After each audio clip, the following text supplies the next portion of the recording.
Hello, welcome back to Cocoknits. In this video, I am going to tell you what to do if you've been knitting along, you're all done, and all of a sudden you realize that further down in your work, you have a dropped stitch, and it's kind of too late.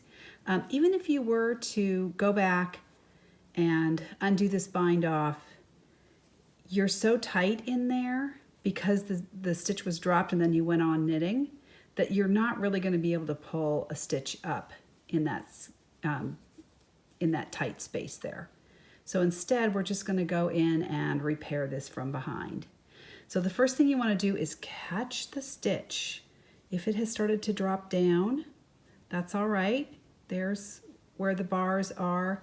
Again, just like when this is live, you want to get into the last stitch that you possibly can. So if this is looking kind of tight here, it's all right. Just get into the last stitch you possibly can. And the first thing you want to do is run it up to where it starts to get too tight. So I'm going to do this just like I did with the other stockinette. I'm going to make sure I get each bar. I'm going to go from behind. And again, you've gone through this stitch from the front toward the back. Not down through it, but come from the front toward the back and get through your loop.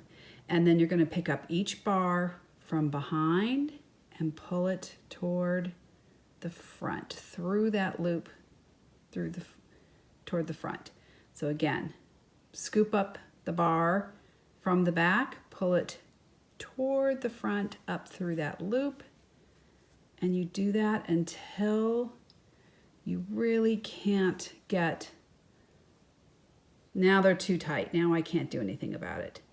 So now what you want to do is just take your little hook and put it through to the back. And this is where it's kind of nice to have a hook on both ends. You're going to hook, take that loop and hook it and draw it to the back. So it's pretty invisible in the front. Right? So now you're good. You've got it to the back of your work. And now you want to take a spare piece of yarn. It doesn't take much at all, just a few inches of yarn. And you want to just take your hook and hook it through that loop. And you just want to put it singly through. You can pull the loop through, but then you want just one strand of yarn coming through. And then you're just going to work in these ends. Basically, you've caught the stitch. It's not going to go anywhere. It's safe, right? So now you can kind of trim this down to where each one is kind of workable. And I've got a tapestry needle here. And I'm going to work these ends in as if I had started a new ball of yarn. I like to do Swiss darning on the back side. So I'm just going to find a little trail of stitches and follow it. And you can split the yarn, right? So instead of going all the way through that stitch, I'm going to split it.